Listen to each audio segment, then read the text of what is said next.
बिस्मिल्लाहिर्रहमानिर्रहीम। शुरू करती हूँ परमेश्वर के नाम से जो बड़ा कृपालु और अत्यंत दयालु है।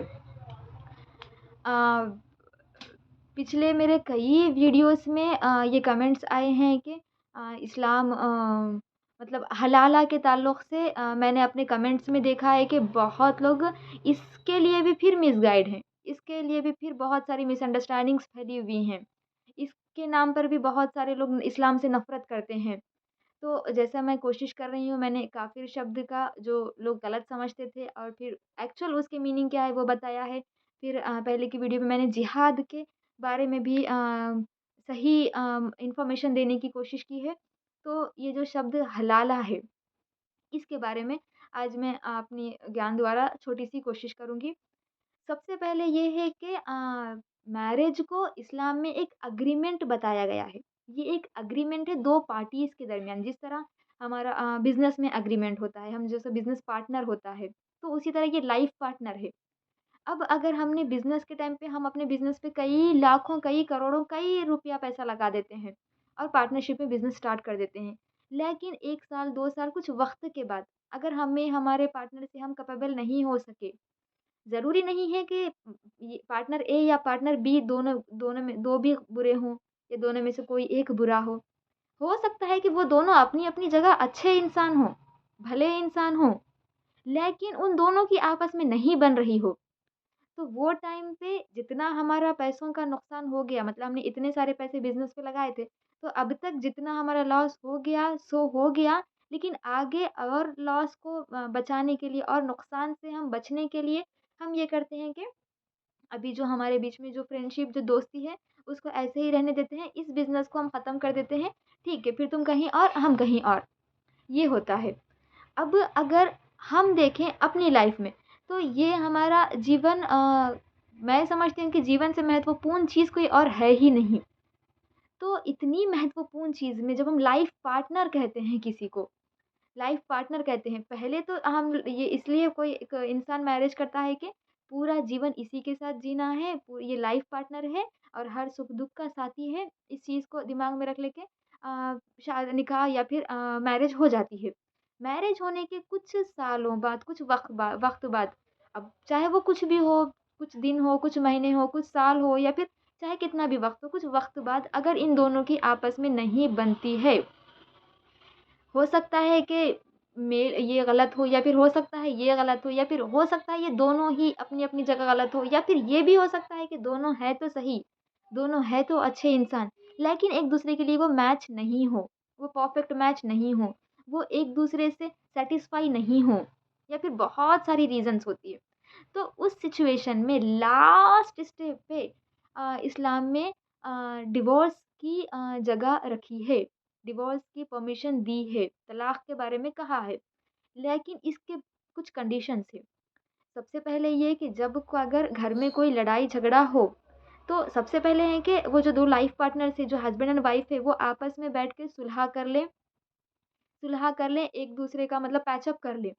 अगर हो जाता है तो ठीक, अगर नहीं लड़ाई झगड़ा बड़ा हो, नहीं हो रहा आपस में पैचअप नहीं हो रहा, सुलह नहीं हो रही, तो फिर वाइफ़ की तरफ से फैमिली से किसी एक को फिर हस्बैंड की फैमिली से किसी एक को फिर किसी न्यूट्रल इंसान को भी बुलाएँ, उनके किसी बड़े लोगों के साथ बैठकर फिर पैचअप करने की कोशिश करें, उसको झगड़े को ख़त्म करने की कोशिश करें। अगर वो उस वक़्त हो जाता है, तो फिर भी ठीक, बहुत अच्छा। अगर झगड़ा बहुत इतना बढ़ गया है कि अब वो नहीं ख़त्म हो रहा और अब वो मैच नहीं हो सक रहे, सैटिस्फाई नहीं हो सक रहे, हैप्पी नहीं रह सक रहे और अगर रहेंगे तो दोनों का जीवन नर्क बन जाएगा। तो उस टाइम पे तलाक के बारे में, डिवोर्स के बारे में कहा गया है। अब बहुत सारे लोग यहाँ तक कि मुसलमान भी नहीं जानते 3 तलाक के बारे में। समझते हैं कि अगर बात है डिवोर्स 3 तलाक की, तो समझते हैं कि अगर हस्बैंड एक दफ़ा कह दे तलाक, तलाक, तलाक, 3 दफ़ा अगर वो कह दे, तो वो हो जाता है। 3 तलाक का मतलब एक ही टाइम में 3 टाइम्स उस वर्ड को रिपीट करना नहीं है। ये एक लॉन्ग प्रोसेस है। सबसे पहले है पहले अगर वो आपस में पैचअप करने की कोशिश करें, कुछ एक-दूसरे को टाइम दें, एक-दूसरे को समझें, एक-दूसरे को स्पेस दें। अगर पैचअप होता है तो ओके, नहीं तो फिर कुछ बड़े लोगों से बात करें, फिर उन लोगों को इस मैटर में इन्वॉल्व करें। फिर उनकी हेल्प से पैचअप करने की कोशिश करें। अगर उस वक़्त भी नहीं होता है तो फिर थर्ड, और अगर ये लग रहा है कि अब जीवन इस तरह नहीं जी सकते, जीवन नर्क बन जाएगा, अगर ये कंडीशन आ रही है, वो लास्ट स्टेप है, लास्ट कंडीशन है। अगर ये सिचुएशन आ रही है, ये लास्ट कंडीशन, ये हम लास्ट स्टेप पे आ गए हैं, तो उस टाइम पे है डिवोर्स। तो अब इसमें डिवोर्स का में होता ये है कि पहले, अब इसमें भी 2 तरह के हैं। चाहे तो वाइफ़ अगर सैटिस्फाई नहीं है या फिर वाइफ़ चाह रही है अलग होना, तो उसको खुला कहा गया है। सिर्फ़ ये अधिकार सिर्फ़ पुरुष को नहीं दिया गया, ये अधिकार पुरुष के साथ-साथ महिला को भी है। लेकिन हम लोग बस जिस बात में नेगेटिविटी फैलती है, उसी बात को हम हाइलाइट करते हैं। हम देखते नहीं हैं, हम जानते नहीं हैं। तो ये अधिकार सिर्फ़ पुरुष को नहीं, ये अधिकार एज़ वेल एज़ महिला को भी है कि अगर पुरुष भी डिवोर्स ले सकता है और महिला भी। ठीक है। अब इसका प्रोसेस ये है कि जब अब डिवोर्स लेना है, तो सबसे पहले ये है कि सब लोग बैठेंगे और ये बात हो जाएगी कि गवाहों के रहते पर, अगर निकाह हो रहा है, तो वहाँ पर भी विटनेस की ज़रूरत है, और अगर डिवोर्स हो रहा है, तो यहाँ पर भी विटनेस की ज़रूरत है, और एक वैलिड रीज़न की ज़रूरत है।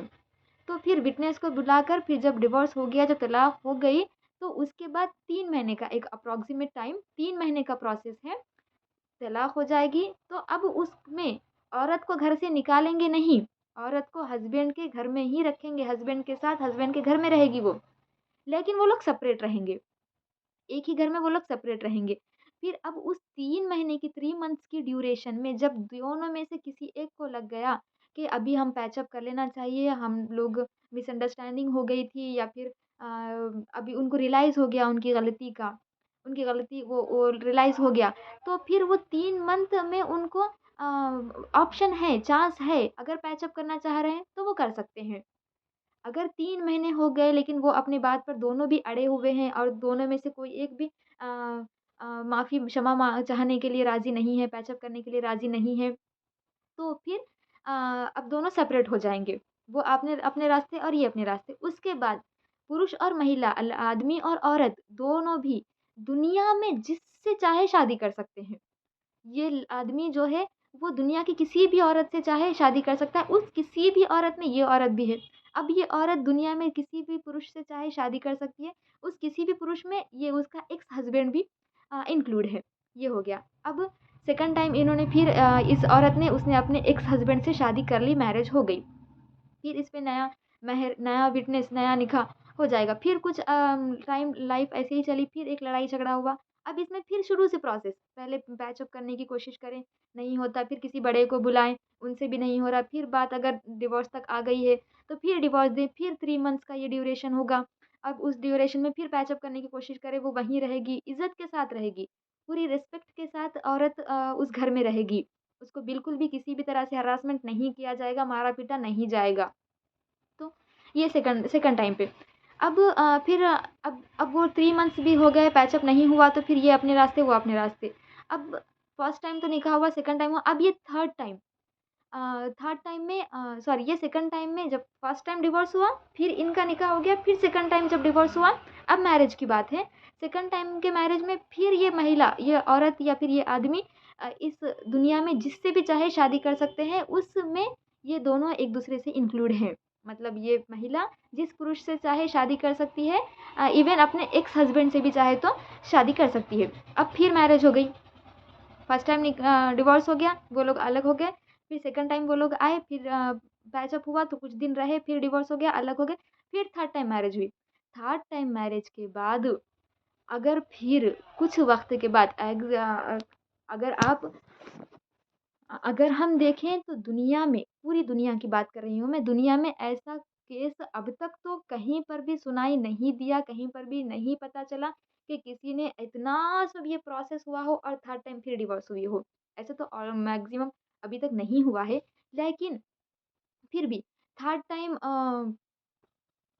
हाँ, थर्ड टाइम डिवोर्स की जब बात आ जाएगी, तब अब वो आ गए हैं और रहे हैं, और फिर लड़ाई बहुत बढ़ गई है, डिवोर्स की बात आ गई है, तो फिर यही सेम हुआ है, यही प्रोसेस, 3 मंथ्स का प्रोसेस, 3 मंथ्स में चाहे तो पैचअप होके फिर नॉर्मल रह सकते हैं, अगर नहीं तो फिर अलग हो जाएँगे, सेपरेट।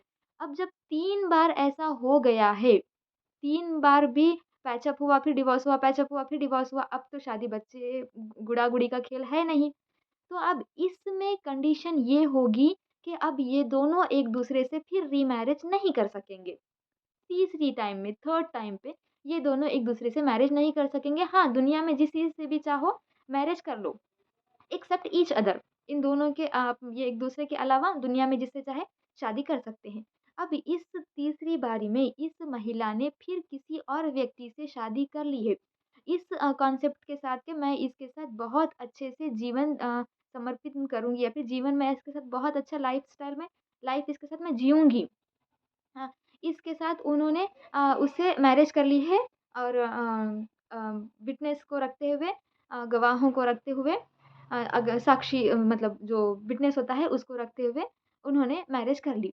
ये कंडीशन है कि उसको ये रहना है कि मैं इसके साथ पूरी लाइफ रहूँगी वो अपनी इस एम के साथ, इस मकसद के साथ उन्होंने शादी कर ली। अब इन सम केसेस कुछ वजूहात की बिना पे अगर इस औरत की इस सेकंड हस्बैंड से भी नहीं बन सकी, अब यहाँ रियलाइज़ हुआ कि वो जो फर्स्ट हस्बैंड था, वही बेस्ट था। वहाँ जब जो यहाँ रियलाइज़ हुआ कि वही बेस्ट था, ये तो नहीं है। अब इनके बीच में अगर कुछ लड़ाई-झगड़ा हुआ, तो वो वाला सेम प्रोसेस हो जाएगा। पहले वो 2 इंडिविजुअल कोशिश करेंगे लड़ाई को झगड़े को ख़त्म करने की, पैच अप करने की। अगर होता है तो ओके, नहीं तो फिर यहाँ से एक मेंबर, वहाँ से एक मेंबर, एक न्यूट्रल मेंबर आएगा बड़े लोगों की वो लोग प्रयत्न करेंगे, कोशिश करेंगे लड़ाई झगड़े को ख़त्म करने की। अगर होता है तो फिर ओके, अगर यहाँ पर भी नहीं होता, फिर लग गया है कि जीवन फिर नर्क बन जाएगा, तो अब यहाँ पर फिर वो डिवोर्स वाला है। फिर वो हस्बैंड डिवोर्स देगा, अब ये 3 महीने इसी घर में रहेगी ये औरत और पूरे रिस्पेक्ट के साथ पूरी इज़्ज़त के साथ रहेगी। अब इस 3 महीने में फिर अगर इन दोनों को पैच अप करना है तो ये कर सकते हैं।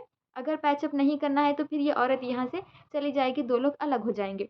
अब ये सेपरेशन के बाद अगर इस महिला को अब इस दुनिया में किसी से भी शादी करना है तो वो कर सकती है। अब ये जो अपना सेकंड वाला एक्स हस्बैंड है इससे भी कर सकती है। जो फर्स्ट वाला एक्स हस्बैंड है अब उससे शादी कर सकती है।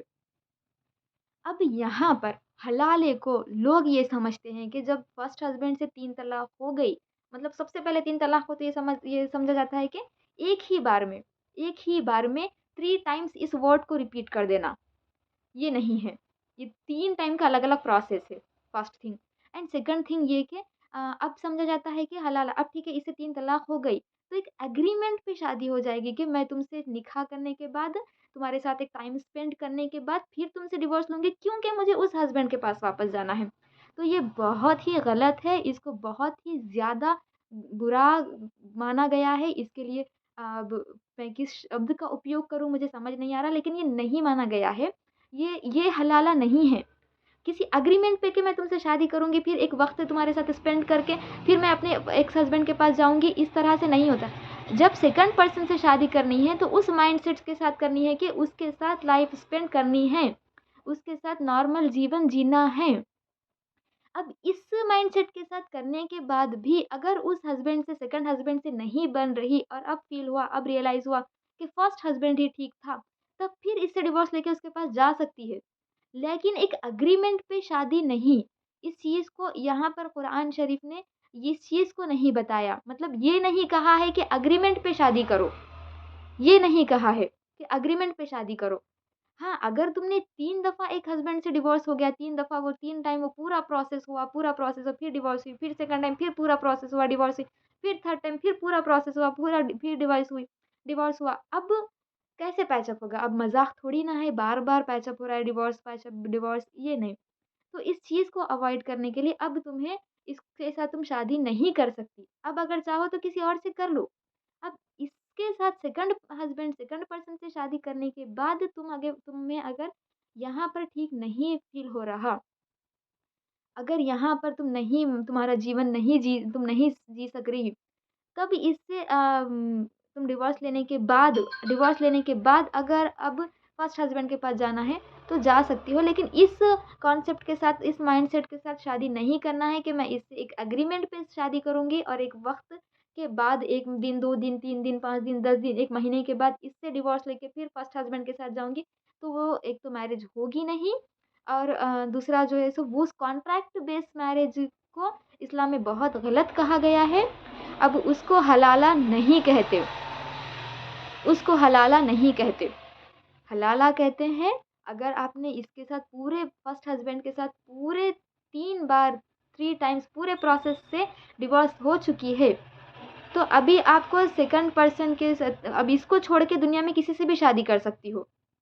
अगर नहीं करना है तो किसी से मत करो, वो मर्ज़ी है। लेकिन इससे नहीं कर सकती अब फर्स्ट हस्बैंड से शादी शादी नहीं कर सकती क्योंकि 3 टाइम्स डिवोर्स हो गई है ऑलरेडी, इतना लॉन्ग प्रोसेस हो गया है ऑलरेडी। अब सेकंड पर्सन से शादी कर सकते अब सेकंड पर्सन से शादी करने के बाद इन केस यहाँ भी फिर बहुत सारी प्रॉब्लम्स आ रही है कि अब यहाँ फ़ील हुआ कि फर्स्ट हस्बैंड बेटर था, तब वहाँ जा सकती हो। तब यहाँ एक सेकंड हस्बैंड से डिवोर्स लेके फर्स्ट हस्बैंड के पास जा सकती हो। लेकिन कॉन्ट्रैक्ट मैरिज को हलाला नहीं कहते। हाँ, ये एक हलाला के बारे में बहुत सारी गलत एक क्या कहते हैं उसे, बहुत सारी मिसअंडरस्टैंडिंग हिंदूज़ और मुस्लिम्स और बहुत सारे लोगों को थी। मैंने क्लियर करने की कोशिश की है। इसके अलावा मैंने जिहाद और काफ़िर शब्द के बारे में भी एक वीडियो बनाया है। डिस्क्रिप्शन में मैं उसका लिंक दे दूँगी, तो आप उसको भी देखिए।